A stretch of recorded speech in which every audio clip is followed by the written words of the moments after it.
ফ্ৰেণ্ডসকল, কি খবৰ? সকলোৱে ভালে আছে নিশ্চয়। আৰু মই ঘৰতে আছোঁ, ক'তো যোৱা নাই, যিহেতু এতিয়া দুপৰীয়াৰ টাইম। আৰু সেয়েহে ভাবিলোঁ আপোনালোকৰ সৈতে অকণমান কথা পাতোঁ। আৰু কিবা এতিয়া আজিকালি আপোনালোকৰ লগত কথা নাপাতিলে ভালেই নালাগে, সেইবাবে এবাৰ ভিডিঅ' দিবলৈ চেষ্টা কৰোঁ। কিন্তু আজি বিশেষ দিবলগীয়া একো নাই, তথাপিও ভাবিলোঁ আজি ঘৰতে আছোঁ, গতিকে আপোনালোকৰ লগতে অকণমান কথা পাতোঁ। আৰু কথাৰ মাজে মাজে আমি এটা বস্তু খাম, মানে কি জানেনে? আম।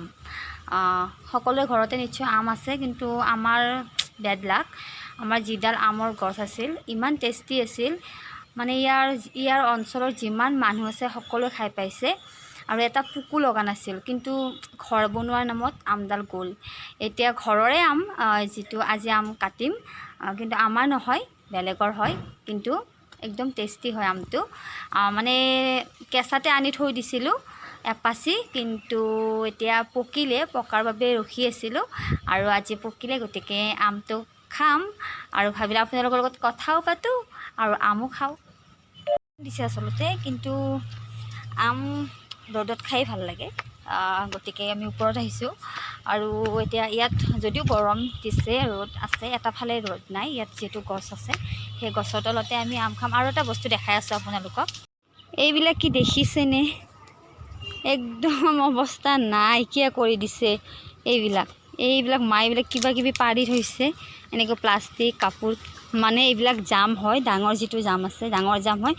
ইয়াত ওপৰত জাম আছে, সেয়া এইডাল গছ, আৰু ইয়াত পূৰা এনেকৈ ইয়াত পৰে। আৰু ইয়াত বান্দৰ আছে 3-4টামান, সদায় এই জাম। আৰু ইয়াত এডাল কঁঠালৰ গছ আগতে দেখাইছিলোঁ, আমৰ কঁঠালৰ গছ আছিল। এতিয়া দেখিছেনে, আজি মানে কি কৰিলে, কাটি পেলালে সেই গছবোৰ, ইমান বেয়া লাগিছে। এতিয়া ইয়াত বহুত মানে ৰ'দ পৰে, আগতে ধুনীয়া ছাঁ হৈ আছিল, এতিয়া গোটেইখিনি কাটি দিলে, মানে ঘৰ বনাব, এইটো চাগে বিল্ডিং বনাব। আৰু আমাৰ ডাক বংলাটো বনাব, আৰু চলি আছে, ইয়াতো বিল্ডিঙে হ'ব। আৰু এতিয়া একদম এইখিনি বহুত বেয়া লাগিল, কিন্তু উপায় নাই, যিহেতু আৰু আমৰ গছো আছিল, কঁঠালো আছিল। বান্দৰকেইটা সদায় ইয়াতে, মানে মোক শান্তিত ৰাতিপুৱা আহিলে মই ইয়াত অকণমান য়োগা কিবা কিবি কৰিছিলোঁ, কিন্তু সিহঁতৰ উৎপাতত আহিব নোৱাৰা হ'লোঁ। আৰু সেয়েহে কি হ'ব আৰু এতিয়া এনেকৈ আছোঁ। এতিয়া বান্দৰকেইটা অহাটো চাগে অকণমান কমিব।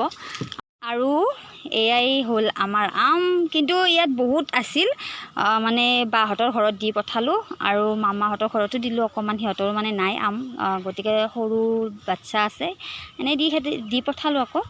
আৰু এতিয়া এইখিনি কাটিম, গোটেই নেকাটো, থৈ দিম, আৰু কাইলৈও কেইটামান থৈ দিম। আজিতে গোটেই খাই শেষ কৰিলে কালি আকৌ কি খাম, নহয় জানো? গতিকে এতিয়া আৰু আমাৰ আম খাবৰ বাবে ইয়াত ওপৰত চব লৈ আহিছোঁ। এই বাল্টিঙত পানী আনিছোঁ, তাৰপিছত কটাৰী, কাঁহী, তাৰপিছত নিমখ আৰু জলকীয়া এটাই লৈছোঁ, কিয়নো আমি বেছি জ্বলা নাখাওঁ। আৰু যিহেতু পকিছে আমটো, টেঙা হ'লে অকণমান বেছিকৈ জলকীয়া দিলোঁ হয়, কিন্তু বেছি নাখাওঁ, যিহেতু এটা জলকীয়াৰে বহুত জলকীয়া হয়, আমাৰ গছৰ জলকীয়া, আৰু সেইবাবে এটাই দি দিম।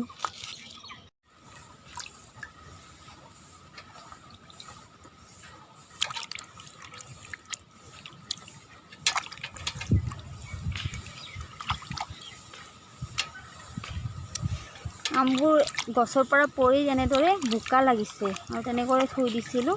এতিয়া ধুনীয়াকৈ ধুব লাগিব, ধুই মেলি ধুনীয়াকৈ কাটিব লাগিব।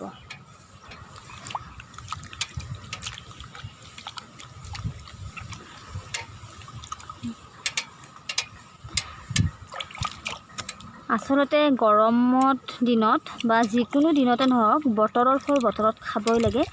আৰু যিহেতু আমটো সকলোৱে ভাল পায় নিশ্চয়, ফলৰ ভিতৰত আম ৰজা বুলি কয়, আৰু মোৰো প্ৰিয় হয় আমটো। আমাৰ গছডাল যেতিয়া কাটিলে, তেতিয়া মই বহুত কান্দিছিলোঁ, কাৰণ বহুতেই টেষ্টি আছিল সেই আমডাল, কিন্তু যিহেতু ঘৰ বনাব লগা হ'ল, সেইবাবে গছডালো কাটিব লগা হ'ল। তাৰ বাবে দুখিত যে আৰু সেই গছডালৰ আম খাবলৈ নাপাম, কিন্তু তথাপিও এতিয়া যিহেতু আনিছোঁ, আৰু এইও ঘৰৰে হয় আম, গতিকে সেইকাৰণে এবাৰ খাইছা বুলি ভাবিলোঁ। আৰু সকলোৱে চাগে আছে সকলোৰে ঘৰতে আম, গতিকে সকলোৱে খায়। আৰু বজাৰৰ পৰা কিনি অনা আমতকৈ যদি ঘৰৰ আম খায় তেতিয়া বেছি ভাল হয়, নহয় জানো? কিয়নো বজাৰৰ আম হয়তো বহুত দূৰৰ পৰা আহে, তাত গেছ কিবা কিবি দিয়া হয়, যাৰ বাবে হয়তো অসুবিধাও হয়, কেতিয়াবা পেটত প্ৰব্লেম হ'বও পাৰে। কিন্তু যদি আমি ঘৰৰ একদম ফ্ৰেছ আম খাওঁ, নিজে লাগি নিজে পকি সৰা আম, তেতিয়াহ'লে খাই বেছিয়ে ভাল লাগে। আৰু এতিয়া মোৰ আম ধোৱা হ'বই আৰু মোৰ আম ধোৱা হ'ল। আৰু এতিয়া ইয়াক বাকলি চেলাম, তাৰপাছত পূৰা জুতি লগাকৈ খাম। দেউতা পিছফালে বহি আছে আৰু এইটো চাইডে মোৰ মাও আছে। আৰু এয়া মোৰ মা আম চেলাই আছে, আমৰ বাকলি গুচাই আছে।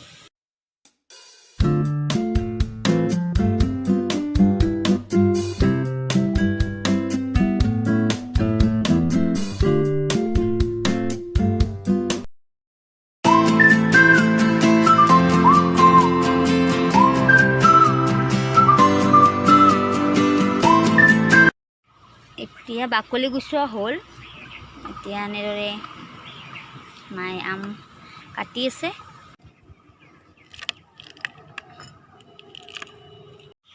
আৰু এতিয়া আম ৰেডি, আৰু ইয়াক আমি এতিয়া খাম। বতাহ বলি আছে, দেখিছেনে? ৱাও! পিছে নজৰ নলগাব আকৌ, এতিয়া আম খাম যিহেতু।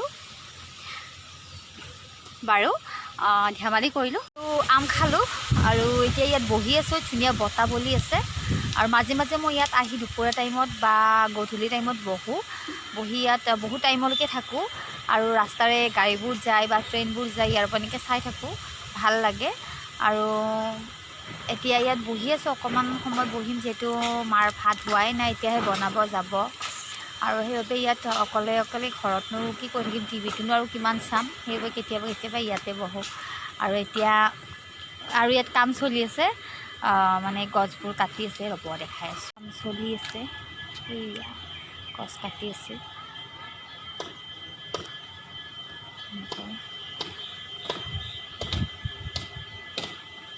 আৰু এইটো আমাৰ দুপৰীয়াৰ পৰিৱেশ।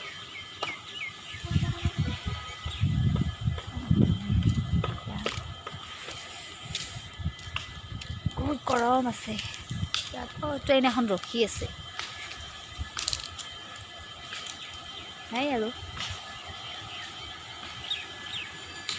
এতিয়া এটা কথা কি বেয়া লাগিছে জানেনে? এই গছডাল ইমান ধুনীয়াকৈ ছাঁ দি আছে, এতিয়া এই গছডালো কাটিব চাগে, কিয়নো ৰাস্তাটো যিহেতু বহল হ'ব, এই গছডালো যাব আৰু গ'লে এইখিনি আৰু একদম মুকলি হৈ যাব আৰু বহুত গৰম পৰিব। এতিয়া গছডালেই বহুতখিনি ঠাই আগুৰি আৰু শুৱনি হৈ আছে ঠাইখিনি। এই গছডাল কাটিলেতো বহুতেই বেয়া লাগিব। সেয়েহে চাগে আৰু কি যে হ'ব ৰাস্তাৰ নামত, উপায় নাই। আৰু এয়াই আমাৰ পৰিৱেশ দুপৰীয়াৰ। নহওক, এতিয়া ভিডিঅ'টো সামৰিব হ'ল। এতিয়া মই অকণমান কাম আছে, পাহৰিছিলোঁৱে, যাওঁ তলত। গতিকে আশা কৰোঁ ভিডিঅ'টো চাই ভাল পালে। বিশেষ যদি একো নাই, তথাপিও বনালোঁ, আপোনালোকৰ লগত অকণমান কথাকে পাতিলোঁ। আৰু যদি মোৰ ভিডিঅ'বোৰ চাই ভাল পাইছে, তেতিয়াহ'লে লাইক, কমেণ্ট আৰু প্লিজ ছাবস্ক্ৰাইব কৰিবলৈ নাপাহৰিব। আৰু আজিলৈ বাই বাই।